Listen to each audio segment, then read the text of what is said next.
السلام عليكم ورحمة الله وبركاته. ازيكم حبايبي؟ عاملين ايه؟ يا رب تكونوا بخير.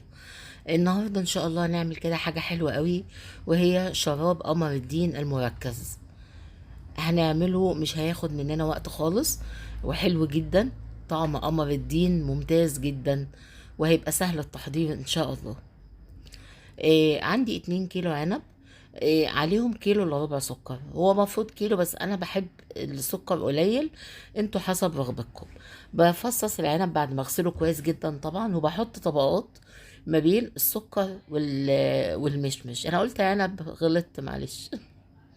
هنغسل المشمش كويس، وهنحط طبقات ما بين السكر والمشمش، ونقفل العلبة. ده انا سبته من بالليل لتاني يوم. شايفين المية بتاعته نزلت قد ايه؟ لان انا مش هستخدم معاه مية تماما، هو ميته منه فيه اللي السكر نزلها. هشيلها على النار.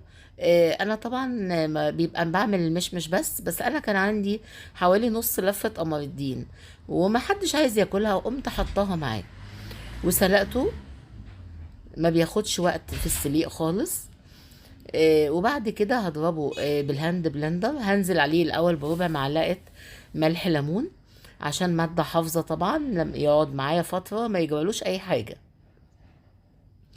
وهبتدي اضربه بالهاند بلندر لما نعمه خالص، وبعد كده هصفيه بمصفى سلك، وهحفظه بقى في ازايز في التلاجة. لو عاملة كمية كبيرة ممكن تعملي ازازة، والباقي اكياس في الفريزر زي ما انت عايزة. شايفين السمك بتاعه؟ على فكرة لما اتحط في التلاجة بقى اتقل بكتير جدا. الطعم فظيع، يمكن احلى من اللفات كمان. يا ريت تجربوه، ولو عجبكم ما تنسونيش في اللايك والشير وكومنت حلو منكم، بيفرحني وبيسعدني. السلام عليكم ورحمة الله وبركاته.